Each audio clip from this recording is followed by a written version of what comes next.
Hey, how's everybody doing? The first thing we're going to do is we're going to try and sign in. So I have my users.txt over here. You can see we have a user called Muhammad Waisnoor. And what we're going to do is we're going to type it in. And wow, we already see the suggestions here, right? So we can just put in our password. Remember, this is the register form. So when we click to sign up, it says the username already exists. So what we need to do is just go to sign in over here.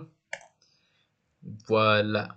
But before I just show you what this does, I want to go back and actually register a new user. So um, let's make a new user. User's not found. That's perfect because we're registering, right? And then password 202, right? We are going to go ahead and sign up.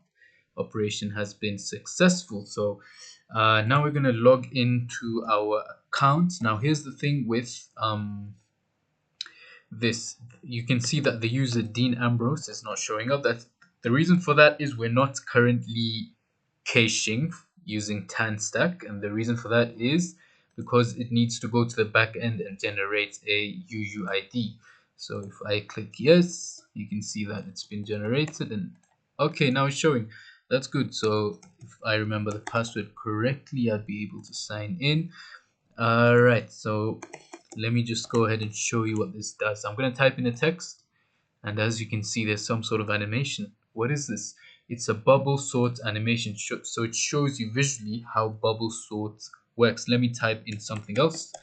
There we are. Wow. So as you can see, pretty visual, pretty easy to understand. If you're learning bubble sort, this would be very, very helpful to you.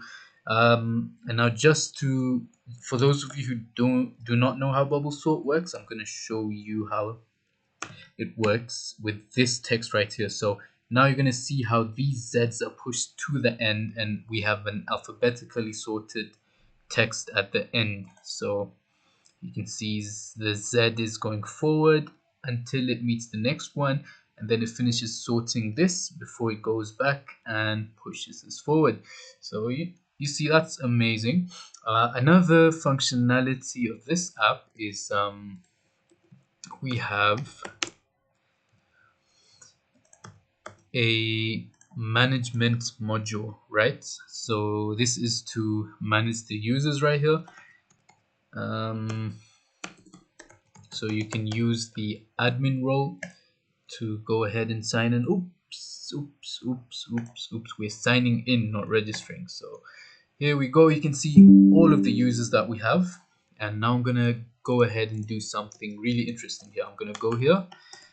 I'm going to go to welcome, right? And we're going to choose one of our users, right? One of our users.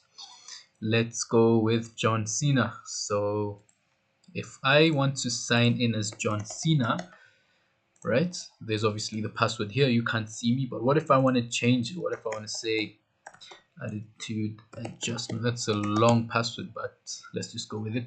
Well, I'll just set it to something shorter, attitude. Right. Now we're gonna go over here. One thing you'll notice, if we click on it, we can actually edit the email and the password. So this is the UUID. So right here, if we go here, we could just say attitude. We're going to go ahead and save this.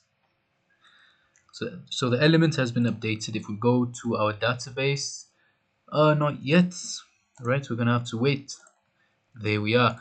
Now, if I try to sign in, there we go. So the password's been changed. Now you cannot use the old password. So if I go to sign in, I go to John Cena, I use the old password. Nope, it's incorrect. So that's one functionality of this. Another thing is you can actually delete the user. So now if we try to sign in, we will not be able to do so. Why? Because we're going to delete this bad boy right here. So now John Cena does not exist. There we go. It's been deleted. And now if we try it over here with, let's just put in the right password. Okay, so the password was attitude. Okay, user does not exist. So as you can see, it's working. We can select and delete the users. There's so many things we can do in the admin module. So yeah, this is the application. Have fun with it.